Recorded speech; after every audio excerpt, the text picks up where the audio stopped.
Hi guys, it's Quilting here, and today I wanted to show you a trick how to practice those round swirls. Just on one, we will use a grid and fill it one after the other. And then I would like to show you that we can have round swirls, we can have some squarish kind of swirls, and we can have some egg-shaped ones, and all of them look good. And we can switch from one to the other shape without any problems, with time and practice. So I hope you will stay and watch how I am trying to explain to you what's the difference. Hi everybody, it's Quilting Nerd here, and today I wanted to share with you a trick how to make more round swirls. I thought a long time how to explain that, and I know because some of you were kind enough to share in your comments that you have problems with swirls because they are looking more square than round. And quilting is all about muscle memory. The more you quilt, the better you are. So let's actually use a square grid to practice round swirls. So what we are going to do is please take a piece of fabric, make your sandwich, and create a grid of uniform squares. Let's put a needle down somewhere on the line, in the middle actually, on one of the square sides, and we will quilt an arch to the middle of the next side.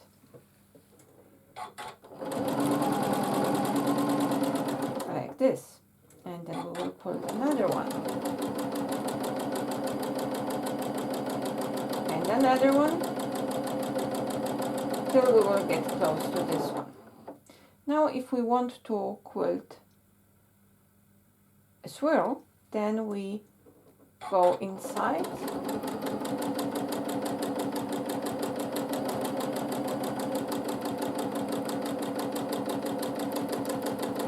and then we go out. And the beginning of a swirl it's built. So let's move to the next one. So let's travel.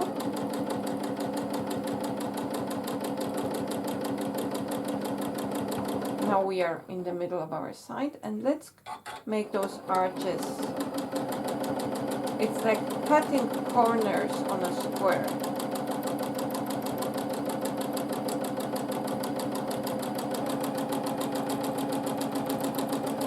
This time I turned in a little bit earlier because we want to have a uniform swirl.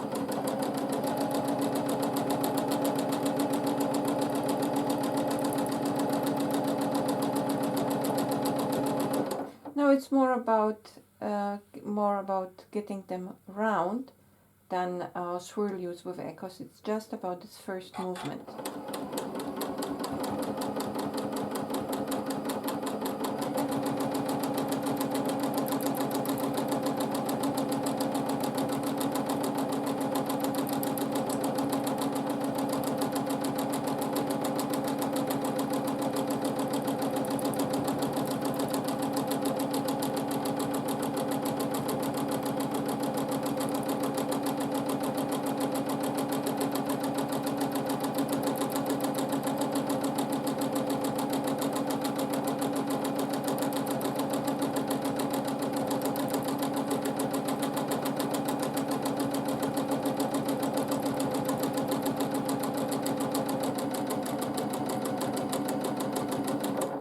As you can see, it's immediately an exercise in how to quilt swirls in a border, practice uniform spacing, but also just to understand that you need just a small modification in your movement from a square, so up and down and left and right, to get this nice curve here. You just have to imagine you are cutting a corner away from a square. And that's exactly what we are doing. Let's try again.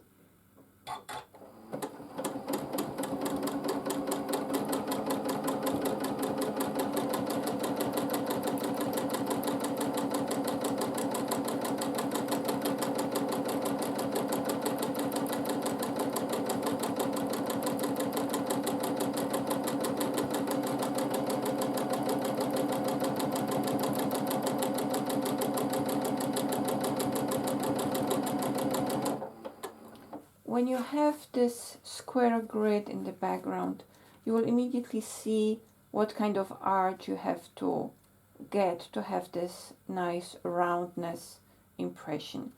If you are cutting it too shallow, it will be more egg-like. If you will stay too long on the line, it will be more squarish, which also I don't see anything wrong with it.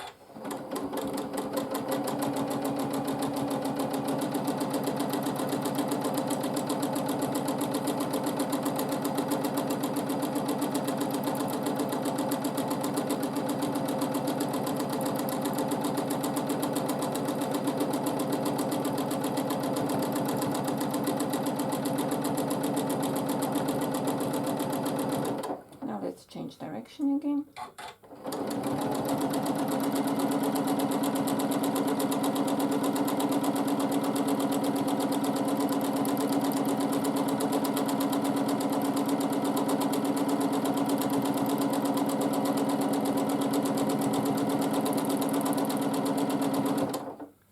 I made my squares 1.5 inch large, but you can make them slightly larger, but don't overdo it because it's more difficult to control the movement over longer stretch.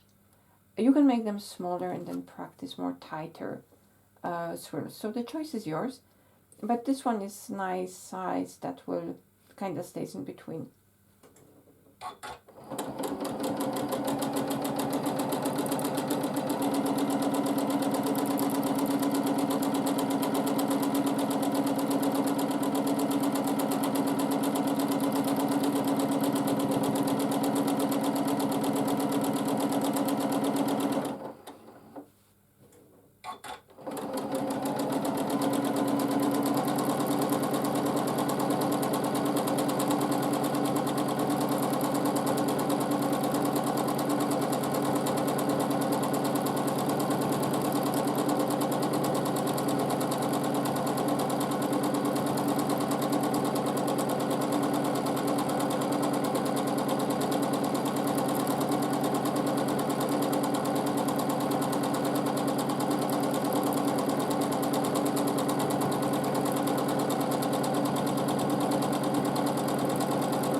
For example, you see here I cut my corner way too much. It's more straight than an arch, and here I had to kind of compensate for it on the other side. It is way more visible here when I have this grid and those large spaces left between. If I would add echoes, like we do that for the all over pattern, you wouldn't even notice this small mistake.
actually using this video to train my muscles, or train my muscles differently, because I have tendency to make my swirls always in, I have one preferential direction, and in the third row, as you can see, I am bouncing back and alternate the directions of my swirls for more interest.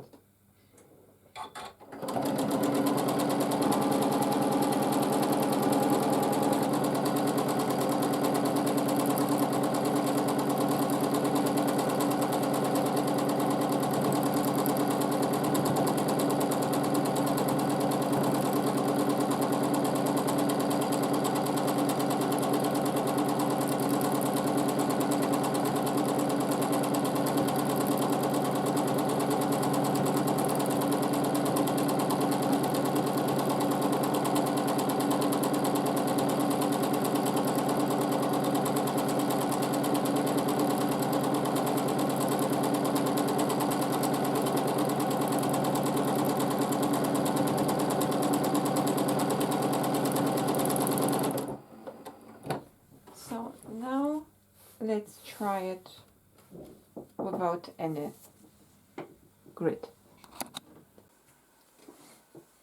I would recommend that you practice a little bit longer with the grid, but just to save time, because we cannot make 2 hours long video just about the swirls. This would be too boring. Let me show you how you can go on when you do not have the grid. So let's start with this one, what we have, and let's start with quilting the first swirl.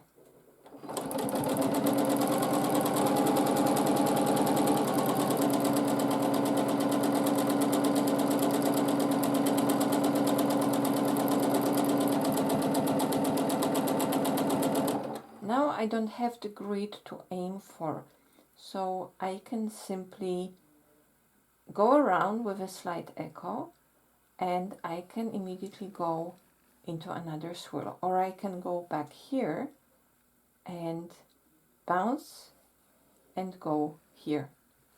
So let's try to do both options. First, let's do continuous swirl, and after that let's bounce and then go on.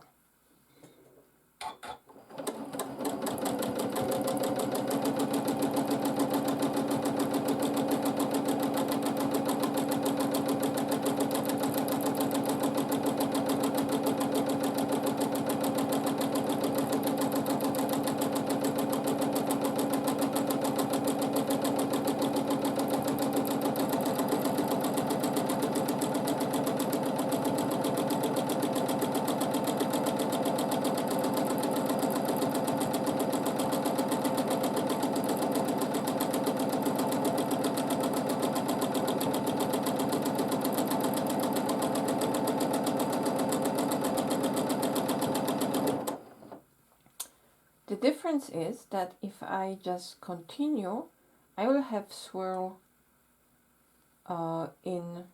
it's actually in opposite direction, but next one I would continue would be probably in the same direction like this one. If I will bounce, I will get definitely different direction. However, as you can see, I have this empty, weird looking space, and as long as in the part before we could accept that because this space was regular, this is not looking good. So we have to find a way to sneak back here and fill it with echo lines. So to create this illusion of uniform spacing, or that it's an element of another swirl, we can do different things. So let's try that one.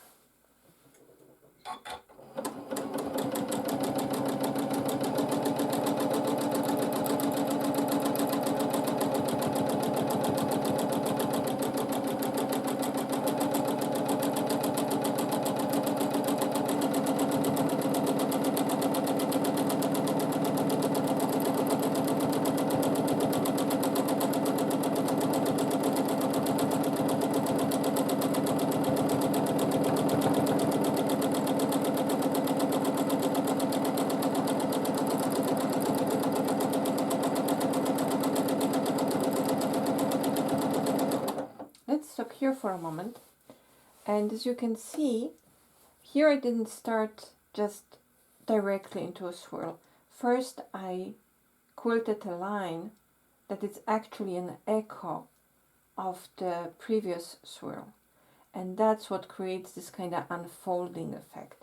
And I'm in between so used to that when I start my first swirl, I start with such a S-curved line, like I would be echoing a swirl that is not existing yet. So it's such the strength of muscle memory, I will automatically launch in this shape instead of going into straight into round shape.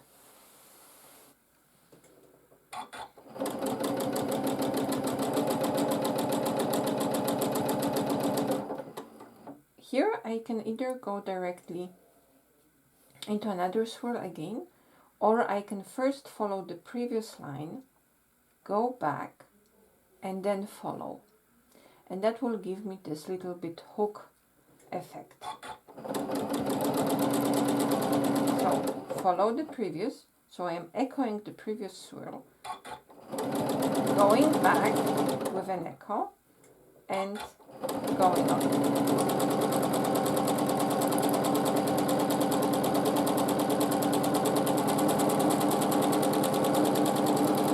Continue, turn around,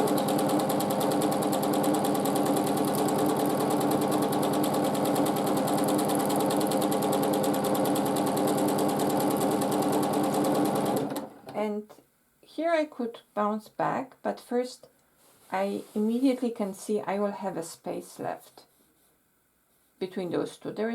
I can squeeze a very small swirl, or I can fill it just with echo lines here. So let's try here with the lines, and with the next, when we have next space like that, we will squeeze a small swirl there.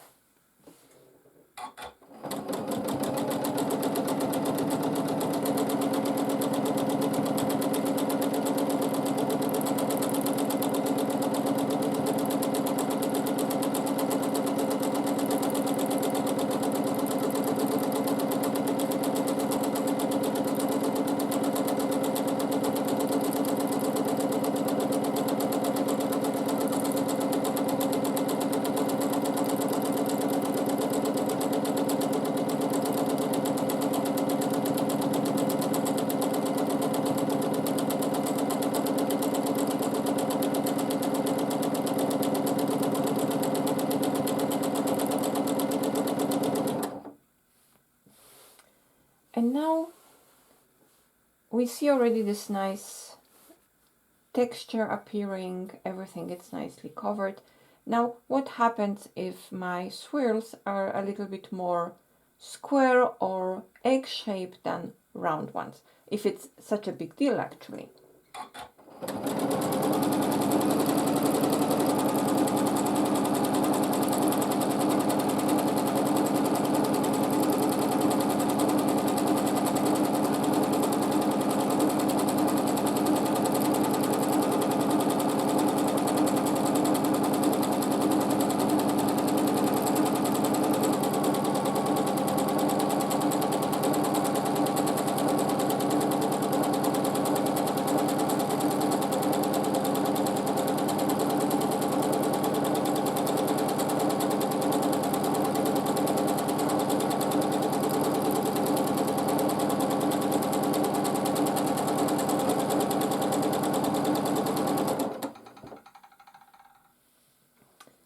As you can see, those two,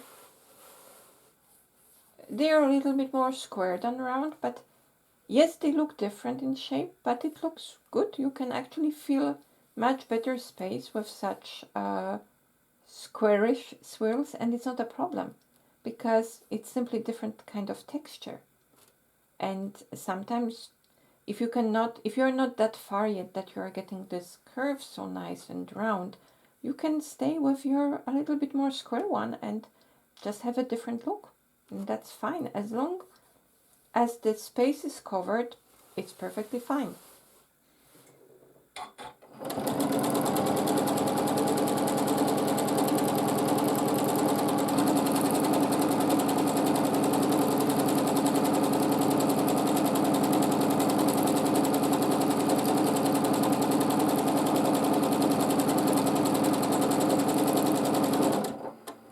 So now I have a little space, so let's move with echoes around here.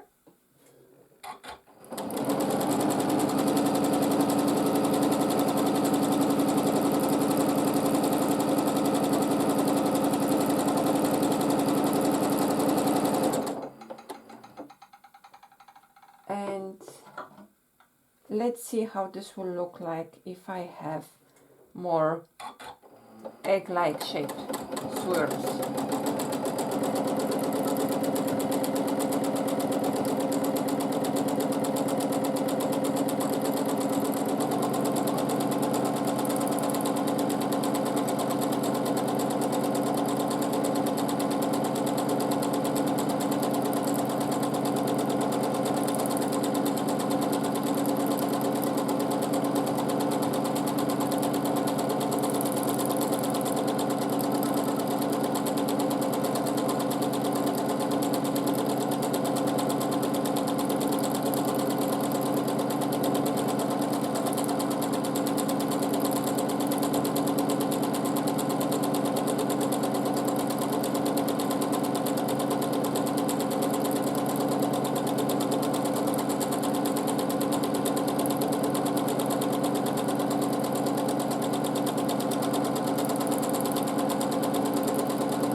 And it actually looks also good. It looks different than this one's, but the point is you can create interesting designs with the more squarish one, rectangular kind of swirls.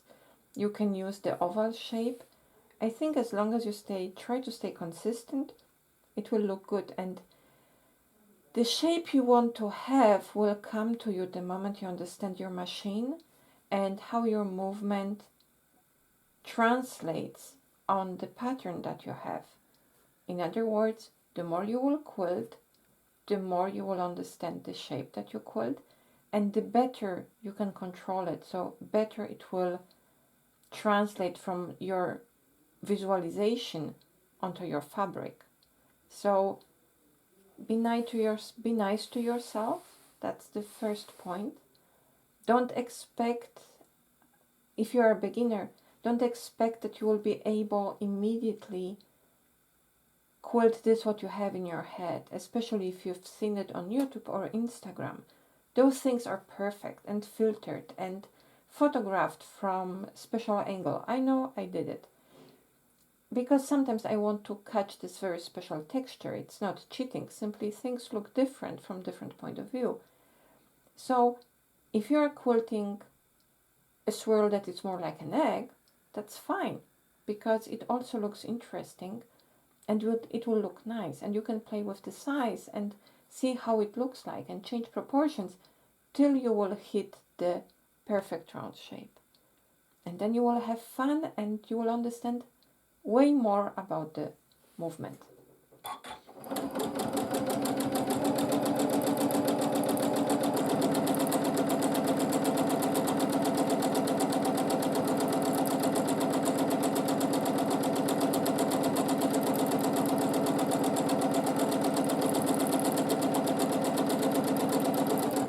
Also, I noticed that when I'm quilting more oval swirls or egg-like shapes, I tend to forget about the point and I'm just quilting a loop, which gives it completely different look. So it's fun.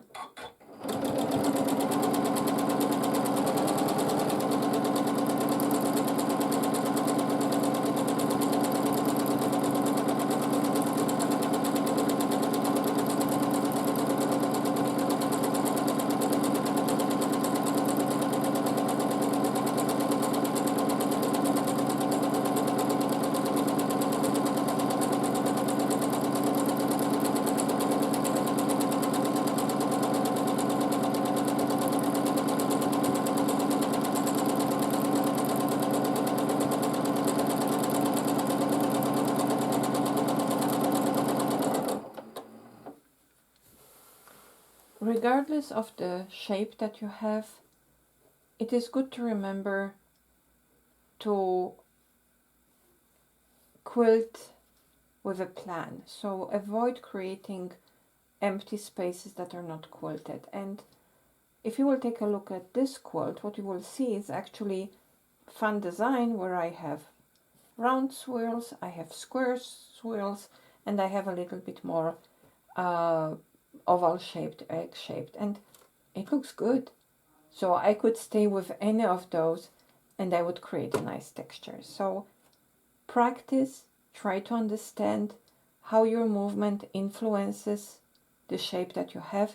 Take your time, and remember, nobody was born with perfect quilting skills, and it takes time and exercise, and it should be fun because we want to relax and create something that will survive at least few years. So we can also enjoy the process when we do that, and we are not computers. So I hope you have fun and enjoy that, and I hope I could help some of you to